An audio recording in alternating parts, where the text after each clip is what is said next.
नमस्कार। IND analysis BRTS versus elevated corridor में आपका स्वागत है। मैं हूं राजेश सक्सेना। सरकार ने राजधानी भोपाल की सड़कों से BRTS कॉरिडोर हटाने का फैसला लिया है। मंगलवार को मुख्यमंत्री डॉक्टर मोहन यादव ने भोपाल के डेवलपमेंट को लेकर बुलाई बैठक में अधिकारियों और जनप्रतिनिधियों से चर्चा के बाद ये फैसला लिया। 13 साल पहले करीब 360 करोड़ रुपए की लागत से BRTS कॉरिडोर बनाया गया था।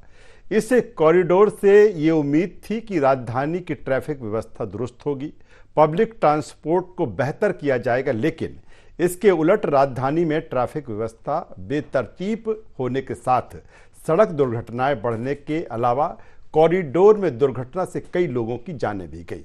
हालांकि इसके बनने के साथ ही इसकी डिजाइन और उपयोगिता पर सवाल पहले से ही खड़े होते आए हैं। सरकार के इस फैसले का ज्यादातर नेता सही बता रहे हैं, लेकिन इस पर सियासत भी शुरू हो गई है। आज इसी मसले पर हम बातचीत करेंगे, चर्चा करेंगे कि किस तरह से ये कॉरिडोर BRTS कॉरिडोर बनाया गया, फिर अब इस कॉरिडोर को समाप्त करने की बात की जा रही है। अगर इस कॉरिडोर को समाप्त किया जा रहा है तो फिर क्या इसके लिए नई व्यवस्था होगी, और नई व्यवस्था के साथ ही किस तरह से जो लगातार ट्रैफिक का दबाव बन रहा है, लगातार राजधानी एक तरफ डेवलपमेंट हो रहा है और कहीं ना कहीं जो ट्रैफिक का दबाव है, जो आवागमन तमाम सारी चीजें हो रही हैं, उससे कैसे व्यवस्थित किया जाएगा। आज इसी पर हम चर्चा करेंगे, बातचीत करेंगे। चर्चा शुरू करें उससे पहले मेहमानों से आपका परिचय करा देते हैं, तारुफ करा देते हैं, फिर इस चर्चा को हम आगे बढ़ाएंगे। 3 मेहमान इस चर्चा में हमारे साथ में जुड़ रहे हैं। हमारे साथ में हैं गिरीश शर्मा जी, पूर्व पार्षद व भारतीय जनता पार्टी के नेता। स्वागत है गिरीश जी आपका। हमारे साथ में हैं अभिनव बरौले जी, प्रवक्ता मध्य प्रदेश कांग्रेस। अभिनव जी आपका स्वागत करता हूँ। और एक और खास मेहमान Manish Gupta ji, architect and urban planner, हमारे साथ जुड़ रहे हैं। आपका भी स्वागत करता हूँ। सबसे पहले गिरीश शर्मा जी, मैं आपके पास में आता हूँ। जिस तरह से आपने देखा कि जो कॉरिडोर बनाया गया, BRTS कॉरिडोर बनाया गया, मेरा सीधा सा सवाल है, क्योंकि आप कई बार के पार्षद हैं और बेहतर तरीके से आपने राजधानी को देखा है, उसके डेवलपमेंट को देखा है, उसके प्लान को देखा है, और कहाँ क्या रिक्वायरमेंट है राजधानी में ये भी देखा है। जब ये बनाया गया, क्या वाकई इसकी रिक्वायरमेंट थी, इसकी जरूरत थी कि नहीं आनन फानन में बना दिया गया? निश्चित तौर पर सक्सेना जी, मैं आपको बताना चाहूँगा, जब देश में अर्बन प्लानिंग का दौर चला और अर्बन प्लानिंग के दौर में बहुत सारी चीज़ें आई, Jawaharlal Nehru urban renewal mission के तहत बहुत सारे काम शुरू हुए 2009, 10, 11 के आसपास, और ये लगा कि ग्रामीण विकास के अलावा शहरों को भी एक अतिरिक्त विकास की आवश्यकता है, क्योंकि आम जनता का दबाव शहरों पर बढ़ता जा रहा था। उसमें महानगर भी शहर थे, और महानगर के अलावा ग्रेड 2 सिटी में भोपाल जैसे शहर भी आते थे, जो 20 से 25 लाख की आबादी का भार जिन पे आ चुका था। तो एक नए सिरे से एक नए डेवलपमेंट की विकास की गाथा लिखने के लिए सबसे पहले पब्लिक ट्रांसपोर्ट को दुरुस्त किया जाना चाहिए था, और उसकी कल्पना में ये था कि निजी वाहनों की आवाजाही, जब निजी वाहनों की संख्या बढ़ रही है तो हम कहीं ना कहीं ऐसी सड़कों का निर्माण करें जो डेडिकेटेड कॉरिडोर के रूप में हो, और निजी वाहनों के अलावा पब्लिक ट्रांसपोर्ट को बढ़ाने के लिए जिस उद्देश्य से ये काम शुरू किया गया था, मुझे लगता है कि 10-15 साल के इतने लंबे अंतराल के बाद जिस भावना से इन कॉरिडोरों का निर्माण भोपाल ही नहीं, भारत के लगभग हर शहर में हुआ, जयपुर भी हुआ और भी गुजरात में भी हुआ, इन सारे शहरों में कॉरिडोर का निर्माण प्रारंभ हो गया था। लेकिन कॉरिडोर में जैसे डेडिकेटेड कॉरिडोर की कल्पना की थी, मुझे लगता है कि भूमि की उपलब्धता ना होने के कारण और बढ़ते शहरीकरण के कारण जितनी भूमि कॉरिडोर को बनाने के लिए, जितनी विड्थ या चौड़ाई उन कॉरिडोर को बनाने के लिए चाहिए, जिसमें पैदल चलने वाले का अलग रास्ता हो, साइकिल ट्रैक एक अलग बनाया जाए, निजी वाहन अलग चलें, और पब्लिक ट्रांसपोर्ट के लिए जो बस की व्यवस्था है, बस का ट्रांजिट सिस्टम जो बनाया गया था, और ऐसा प्लान किया गया था कि लगभग हर 5 मिनट के अंतराल से लोगों को बसें उपलब्ध हो पाए, ताकि लोग अपने निजी वाहनों का उपयोग कम करके अपने, चलिए, मुझे लगता है बेहतर बात गिरीश जी कह रहे हैं, और जिस ओर इशारा किया है, जिस जमीन या जिस स्पेस की वो बात कर रहे हैं। और यही कारण है कि जब बात आती है कि आखिर राजधानी भोपाल में सक्सेस क्यों नहीं, जबकि जब हम इंदौर की बात करते हैं, हम बेंगलोर की बात करते हैं, या जिसका जिक्र गिरीश जी ने किया उसका जिक्र करते हैं, तो कहते हैं कि वहां पर सक्सेस है। अभिनव जी, आप कुछ कहेंगे? क्योंकि अब जिस तरह से फैसला लिया गया, ये सरकार का उचित फैसला है, वाकई इसको हटाया जाना चाहिए? नहीं, स्वागत योग्य कदम है। और मेरे बड़े भाई गिरीश शर्मा जी ने जिस तरीके से बताया है पूरा विस्तार पूर्वक, उसमें यही समझ में आता है कि कोई प्लानिंग इसकी अच्छे से नहीं होगी।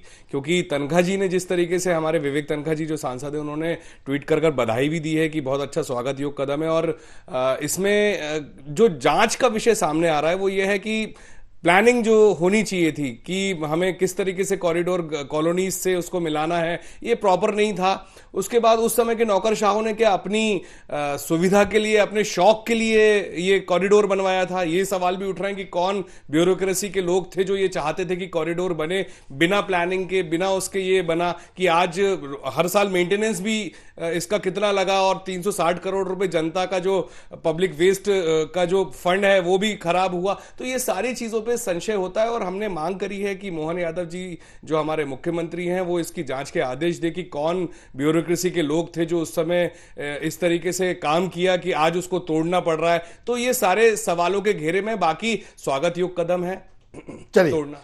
मनीष गुप्ता जी, जिस तरह से हमने पहले भी चर्चा आपसे इसको लेकर की जब हम स्टूडियो में नहीं आए थे, क्या जब ये बनाया गया उस मंशा से नहीं बनाया गया कि प्रॉपर तरीके से इसकी लाइन लेंथ फिक्स की जाए फिर बनाया जाए? क्योंकि कहीं पर बना, कहीं पर नहीं बना, और यही कारण है कि आज ये स्थिति है कि इसको हटाने का फैसला लिया गया है। किस रूप में देखते हैं इस पूरे प्रोजेक्ट्स को आप?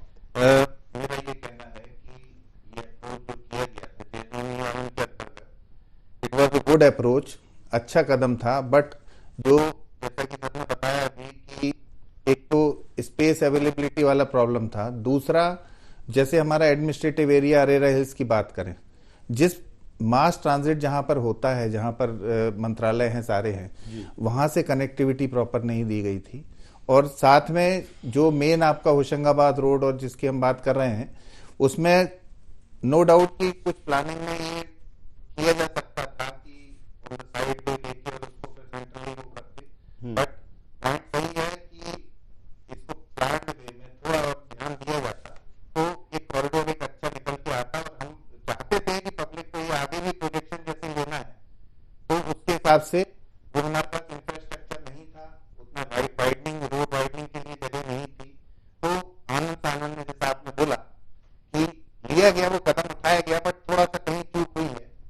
मनीष जी, क्या वो दूरगामी सोच भी नहीं थी कि ठीक है, कभी ऐसा मौका आता है कि इसको हटाना भी पड़े, तो इस तरह का एक इंफ्रास्ट्रक्चर बने, इस तरह से एक सिस्टम बने कि उसको हम बहुत हद तक, बहुत ज़्यादा नुकसान ना हो, इसको हटा दें, फिर प्रॉपर जो नई व्यवस्था वो बना सके।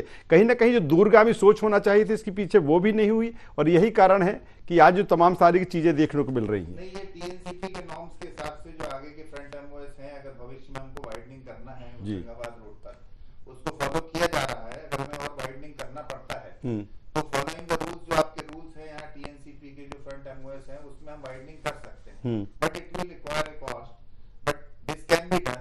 और दूसरा मेरा सोचना ये है कि जब से मेट्रो ये इंट्रोड्यूस हुई है, तो इस सिस्टम को जो हमारा है, ये जो हटाने का कदम लिया गया है, वो अच्छा है, प्रशंसनीय है। बट मेरा ये कहना था कि जो हमारा खर्चा गवर्नमेंट का हुआ है बसेस पर, ये किया जा सकता है कि जो मेट्रो स्टेशन हैं, नोडल पॉइंट्स हैं, उनको कनेक्टिविटी देने के लिए इन बसेस को। चलिए सर, मैं दोबारा आपके पास में आऊंगा और इसको और आगे हम बढ़ाएंगे चर्चा को। सीधे गिरीश जी के पास में आ जाता हूं।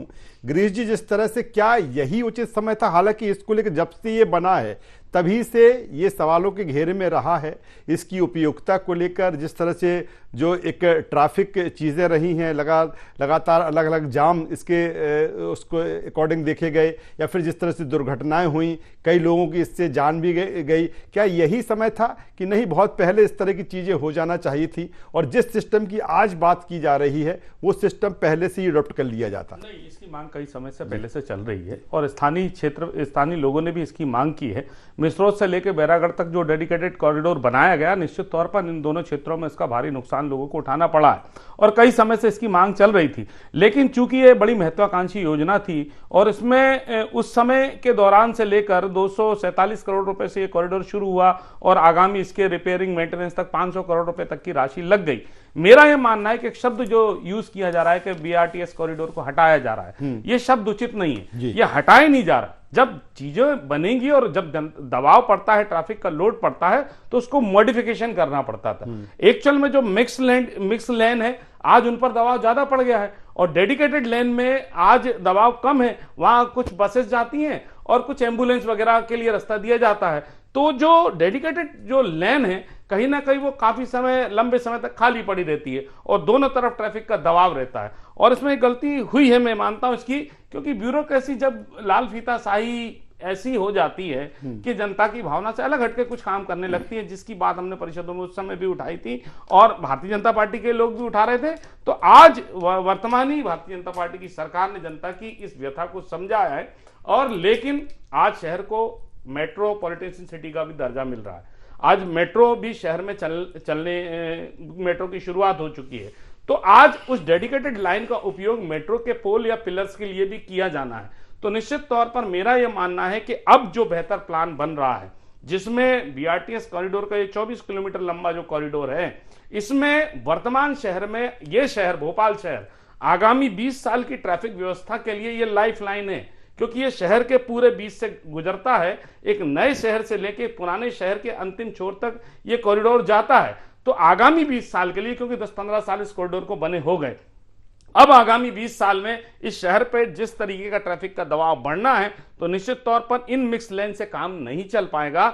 इस कॉरिडोर को और भी उपयोग में लाना पड़ेगा। क्योंकि एक बात गुप्ता सक्सेना साहब, इसमें यह है कि अब शहर में, जैसा कि गुप्ता साहब कह रहे थे कि फ्रंट एमओएस को अब फिर से कैलकुलेशन करके, क्योंकि हटाने की स्थिति में नहीं है, जगह उतनी है, उस जगह का जितना उपयोग हम फ्लोर वाइज कर लें, जमीन का भी उपयोग, हवा का भी। आपने ये कहा स्पेस को जिक्र किया, कहीं ना कहीं मेट्रो भी है, कहीं ना कहीं एलिवेटेड कॉरिडोर है और फिर जो नीचे का स्पेस है। और यही कारण जिस दबाव की आप बात कर रहे हैं कि आगामी 25 से 30 साल का जो दबाव है, तमाम सारे फ्लाईओवर भी बना रहे हैं और उसी दिशा में अब ये चीजें बढ़ रही हैं। जी, क्या जिस तरह से आते ही साथ आप इसमें मैं जोड़ना चाहूंगा, क्योंकि जिस तरह से डेवलपमेंट को लेकर, हालांकि अगर बात करें मुख्यमंत्री डॉक्टर मोहन यादव की, तो डेवलपमेंट को लेकर, पूरे भोपाल के डेवलपमेंट को लेकर वो बैठक थी, उसमें सबसे बड़ा मुद्दा इसी के था। सबसे पहले उसने निर्णय लिया, किस रूप में देखे सरकार के निर्णय को, कि आते साथ फुल एक्शन, हालांकि चर्चा लंबे समय से थी। माननीय मुख्यमंत्री जी विजनरी सीएम है। आज उनका विजन इस बात से परिलक्षित होता है कि उनने अर्बन प्लानिंग को लेकर सरकार बनते ही दूसरे दिन यह बैठक कर ली। इस बात से यह तय हो जाता है कि वर्तमान में शहरीकरण जिस तरीके से मध्य प्रदेश के विभिन्न शहरों पर हो रहा है, उस तरफ उनकी सोच क्या है। और आज मॉडर्नाइजेशन का जमाना है, आज टेक्नोलॉजी बढ़ गई है, उस समय की टेक्नोलॉजी नहीं रही है। आज एक ही जगह को कई फ्लोर पे उपयोग करके हम ट्रैफिक को व्यवस्थित करने के लिए काम करते हैं। तो उनका विजन इस बात पे क्लियर हो गया है कि निश्चित तौर पर शहर में जो पिछले कई सालों में जनता के दबाव के कारण, जनसंख्या के दबाव के कारण, शहरीकरण के कारण जिस प्रकार की अनियमितताएं या हुई हैं या होने के बाद आज वो स्थिति ऐसी नहीं रही है कि उन चीजों को अब रखा जाए। तो उनको लेकर एक नए विजन, एक नई सोच के साथ हमारी ये सरकार काम करने जा रही है, जिसका पहला उदाहरण बीआरटीएस कॉरिडोर भोपाल शहर का या इंदौर शहर के, इनमें जो मॉडिफिकेशन होना है, उन मॉडिफिकेशन के अनुसार जो चीजें कमी रह गई थी, कमी वैसी उनको पूरा करके नए सिरे से एक नए कॉरिडोर का निर्माण हो। अभिनव जी, हम बात जिस तरह से कर रहे हैं कि ठीक है 2 कॉरिडोर बने, जिस तरह से भोपाल का भी बना, इंदौर का भी बना, इंदौर का सक्सेस हो गया और भोपाल का सक्सेस नहीं हुआ। उसकी वजह एक यही है कि चूंकि राजधानी है और जिस तरह से गिरीश जी भी कह रहे हैं कि जो स्पेस होना चाहिए, जिस तरह से इसका सिस्टम बनना चाहिए, वो नहीं बना। इसीलिए राजधानी में जो बढ़ता, चूंकि राजधानी के चलते स्वाभाविक सी बात है कि जो गतिविधियां हैं यहां पर ज्यादा होंगी और यही कारण है कि अब जो डिमांड है वो एक नए स्पेस को लेकर है, एक नए सिस्टम को लेकर है, नए डेवलपमेंट को लेकर है।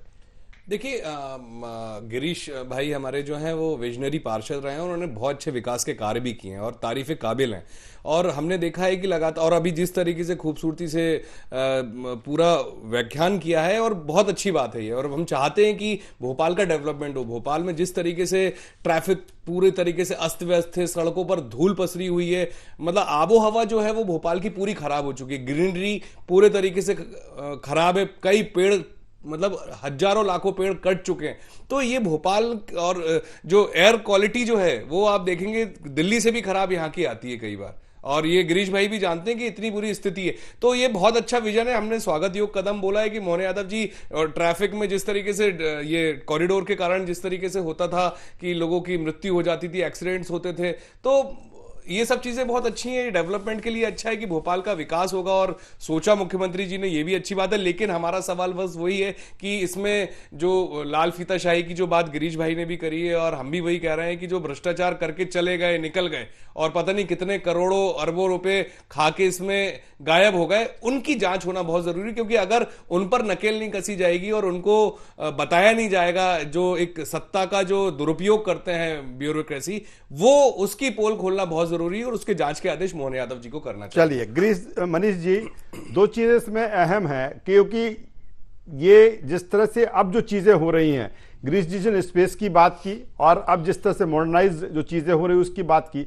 अब आप किस रूप में देखते हैं? और उस शब्द को मैं भी हटा देता हूं जिसका जिक्र कर रहा था कि इसको हटाया जा रहा है, मैं अपनी तरफ से।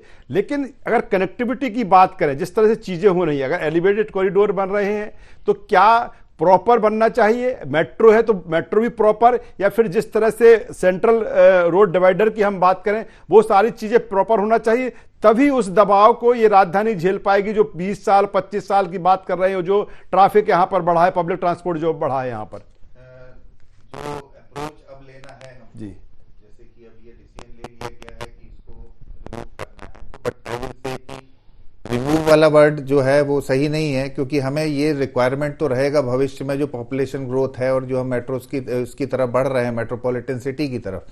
तो एलिवेटेड कॉरिडोर उस जगह पर हमको, जो अभी पैटर्न है उसी में ट्रैफिक फ्लो देखते हुए, how to use the contours, और जो भी हमारे यहाँ की टेरेन है, लैंड की वेजिटेशन है, उन सबको भी ध्यान में रखते हुए उन रोड्स को प्रॉपर वे में, और ट्रैफिक फ्लो को मतलब पब्लिक टू पब्लिक जाके एक हमको एक सर्वे प्रॉपर कंडक्ट होना चाहिए, उसके बाद ही इसको डिजाइन करना चाहिए। दूसरा, जो एडमिनिस्ट्रेटिव एरियाज हैं हमारे, जहां पर मास ट्रांजिट होता है, जैसे मंत्रालय हुआ, ये हुआ, तो इनके लिए प्रॉपर कनेक्टिविटी दी जाए, तब जाके उसका इफेक्टिवनेस रहेगा।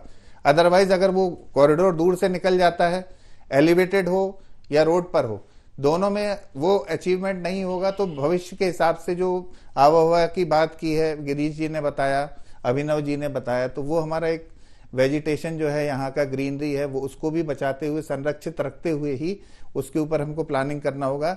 इसमें ट्रैफिक, ट्रांसपोर्ट, जो इसके इंजीनियर्स हैं जो ये डिजाइनिंग करते हैं, उनके ऊपर प्रेशर रहेगा, और दे शुड बी प्रिसाइज की जो चीजें अब आगे वर्कआउट हो रही हैं वो प्रोजेक्शन पॉपुलेशन के हिसाब से आगे के लिए करना होगा।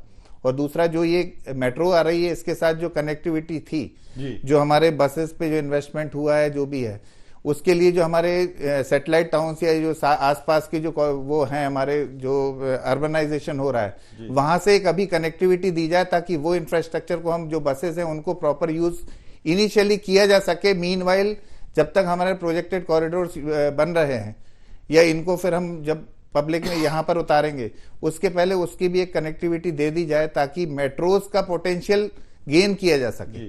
अदरवाइज ये भी चलेगा तो ये भी उस स्थिति में ना पहुंचे। इसके लिए इसको साइड के जो सैटेलाइट टाउन्स या अर्बनाइजेशन या ग्रोथ हो रहा है, अर्बन स्प्रॉल हो रहा है, उससे के साथ कनेक्टिविटी में इन बसेस या जो भी अपने ट्रांजिट सिस्टम्स हैं अभी प्रिवेलिंग, उनको यूज किया जा सकता है, ताकि भविष्य में ये प्रॉब्लम ना आए। गिरीश जी, क्या राजधानी अब उस मोड में है कि हमने देखा, चाहे हम इस कॉरिडोर की बात कर लें, या देखा चाहे होशंगाबाद हो या अन्य रोड हो या अन्य जगह देखा हमने, एक साइकिल ट्रैक भी कहीं ना कहीं बनाए गए हैं, उससे भी जो स्पेस है वो एक्वायर हुआ है कहीं ना कहीं। अब वो समय है कि नहीं, पब्लिक ट्रांसपोर्ट पहले कैसे बेहतर हो वो करना हो, आपको साइकिल ट्रैक बनाना हो, अलग उसके लिए एक स्थान दे दे, तमाम सारे एरिया हैं मैन जहां से ट्रैफिक जहां से रूल होता है। तो क्या ये समय है कि नहीं, अब इन चीजों पे गंभीरता से देखना चाहिए, प्रॉपर एक सिस्टम यहां से बने? मैंने एक बात यही बात बोली सक्सेना जी कि मैक्सिमम जो विड्थ आपके पास उपयोग करने के लायक है, अब उस आपने एक दोनों जगह दोनों रोड शोल्डर पे 2 साइकिल ट्रैक बना दिए। वो साइकिल ट्रैक और जर्मनी से बुला के पता नहीं कौन अधिकारी थे उस समय, वो साइकिलें ले आए और वो साइकिलों के बाद उस रोड में ब्रेकिंग भी लगा दी। तो मतलब अगर 100 मीटर का ब्रेक करते हुए आप रोड को ले जा रहे हैं और आगे आधे में कुछ हिस्से में साइकिल ट्रैक है, कुछ हिस्से में नहीं है, तो अब जो प्लान किया जा रहा है उसमें बेहतर एक कंसल्टेंट की नियुक्ति हो रही है और वो कंसल्टेंट एक्सीडेंटल पॉइंट सबसे पहले चेक करना है, क्योंकि बहुत सारी दुर्घटनाओं के लिए अब नए शहर का विकास जिस तरीके से नए फ्लाईओवर्स बन गए शहर में और प्रपोज्ड फ्लाईओवर भी बहुत सारे हैं, तो अब कई जगह उन फ्लाईओवर के डेड एंड पे एक्सीडेंटल पॉइंट बनेंगे। तो अब एक नए कंसल्टेंट की नियुक्ति होगी और ये रोड का जो मॉडिफिकेशन हो रहा है, इस रोड के मॉडिफिकेशन में मैक्सिमम विड्थ का उपयोग किया जाएगा और साइकिल ट्रैक के अलावा इसमें डक्टिंग की गई थी। डक्टिंग इसलिए की गई थी कि ऑप्टिकल फाइबर्स के लिए शहर में कहते हैं कि भोपाल शहर में हर समय खुदाई होती रहती है, हर समय रोड खोद दिया जाता है, तो ये बिल्कुल एक सही टेक्निक थी कि हम रोड के अंदर दोनों साइड डक्टिंग दे दें, जिनको अपनी ऑप्टिकल फाइबर या पाइपलाइन जिस प्रकार की चीजों को ले जाना है वो डक्टिंग के जरिए ले जाए। तो अब जो नए सिरे से प्लान हो रहा है, नए कंसल्टेंट जो नियुक्त हो रहे हैं या जो भी अब नए सिरे से इसका मॉडिफिकेशन हो रहा है, तो निश्चित तौर पर वो डक्टिंग की भी जगह बचेगी, वो साइकिल ट्रैक की भी जगह बचेगी और सेंट्रल वर्च को भी बहुत नैरो करके बनाया जाएगा ताकि मैक्सिमम रोड विड्थ यूज की जा सके। और सेंट्रल वर्च को भी उस तरीके से प्लान किया जाएगा कि अगर मेट्रो को ले जाना है तो मेट्रो के पोल या पिलर्स के लिए कितनी जमीन की आवश्यकता है, सिर्फ उतनी ही जमीन का उपयोग हो और दोनों साइड जो विड्थ बच रही है उस बची हुई विड्थ का परिवहन के लिए भरपूर उपयोग हो। जैसा कि गुप्ता साहब ने बताया, बहुत अच्छा सुझाव है। आप बीआरटीएस कॉरिडोर को एक सिंगल कॉरिडोर मत मानिए, इससे लगे हुए जितने भी बड़े रोड्स हैं जो शहर की अंदर जाने के लिए एंट्री पॉइंट्स हैं, उन एंट्री पॉइंट्स में जैसे मेट्रो चल भी रही है, अगर कोई आदमी एमपी नगर तक आ जाता है और एमपी नगर से उसे श्यामला पहाड़ी पर या इस तरफ कहीं काम करने जाना है, तो वहां पे पब्लिक ट्रांसपोर्ट की, छोटे पब्लिक ट्रांसपोर्ट और जो मिनी बसेस या छोटी बसेस चलाई गई हैं, उन बसों का उपयोग सेम कॉरिडोर में इस कॉरिडोर के साथ मिलकर कई कॉरिडोर बनाए जाने की आवश्यकता है। एक बीआरटीएस कॉरिडोर को हम आइडेंटिफाई नहीं करें, इस बीआरटीएस कॉरिडोर से लगे हुए जो रोड सड़कें हैं उन्हें भी कॉरिडोर के रूप में डेवलप करके मैक्सिमम विड्थ का उपयोग करके ये पब्लिक ट्रांसपोर्ट को बढ़ाना पड़ेगा। देखिए साहब, आप डाटा उठा लीजिए आरटीओ का, हर साल दिवाली, दशहरा या कोई त्योहार होता है, इस हजारों गाड़ियों की संख्या हर वर्ष प्रतिवर्ष इस शहर में बढ़ती जा रही है। आदमी, कोई भी व्यक्ति एक वाहन, इतना बड़ा वाहन लेकर, ये जरूरी नहीं कि उसकी मैक्सिमम उसकी उपयोगिता हो रही हो, अकेला चला के जाता है और निश्चित तौर पर वाहनों की संख्या तो अब और आने वाले सालों में बढ़ने वाली है। तो मेरा यह मानना है कि पब्लिक ट्रांसपोर्ट को अब इतना सुलभ कर दिया जाएगा कि लोग अपने निजी वाहन का उपयोग करने के लिए सोचेंगे। अगर इजीली पब्लिक उसके पास ट्रांसपोर्ट उपलब्ध होगा तो अपनी गाड़ी से क्यों अकेला डीजल जला के पैसे की भी बचत होगी, परिवार की भी बचत होगी और चीजें बनेगी, एक्सेसिबिलिटी होगी अगर, तो वो हमारा एक पॉल्यूशन पे भी कंट्रोल होगा। मेन चीज ये भी है, पर्यावरण का भी हमको ध्यान रखना है। एक चीज और जो सामने देखने आ रही है कि मैंने पहले भी जिक्र किया कि क्या पॉइंट टू पॉइंट कनेक्टिविटी बनना चाहिए। अगर आप मेट्रो आ रही तो मेट्रो का एक पॉइंट का जहां पे बीच में आप खत्म कर रहे हैं उसको आपने नादरा बस स्टैंड तक जोड़ना है। या आपने पहले जिक्र किया था कि आपको होशंगाबाद रोड की जब हम बात करते हैं तो कनेक्टिविटी भी इस तरह की होना चाहिए कि नहीं, कनेक्टिविटी बीच में अगर खत्म होती तो वो एक जो आदत बनना चाहिए लोगों के बीच में वो नहीं बन पाती। एक अहम पॉइंट ये भी है। ये आपका पॉइंट सही है, वैलिड है, बट अभी शुरुआत तो जो हम लोगों ने अभी शुरुआत की है तो मतलब हमारे प्लानिंग में है कि जितने भी हमारे पास जो नोडल पॉइंट्स हैं या मेन स्टेशन है वहां तक की भी कनेक्टिविटी पर विचार कर रहे हैं।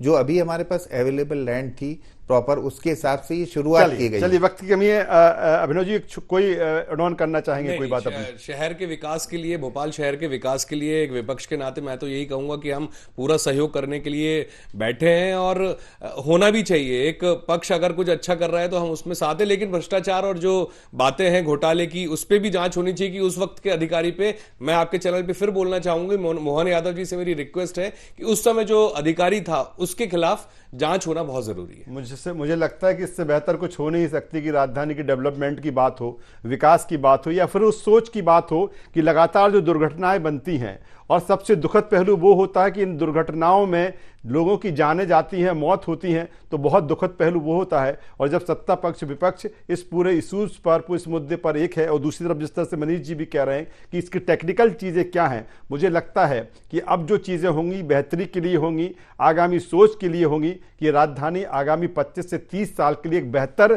तरीके से पब्लिक ट्रांसपोर्ट के लिए तैयार हो सके। तीनों मेहमानों का यहाँ पर मैं धन्यवाद करता हूँ, शुक्रिया करता हूँ। तो जिस तरह से अगर हम बात करें BRTS कॉरिडोर की, उसको लेकर और बेहतर क्या हो सकता है, कैसे पब्लिक ट्रांसपोर्ट सिस्टम को और बेहतर किया जा सकता है, सरकार इस दिशा में आगे बढ़ चुकी है।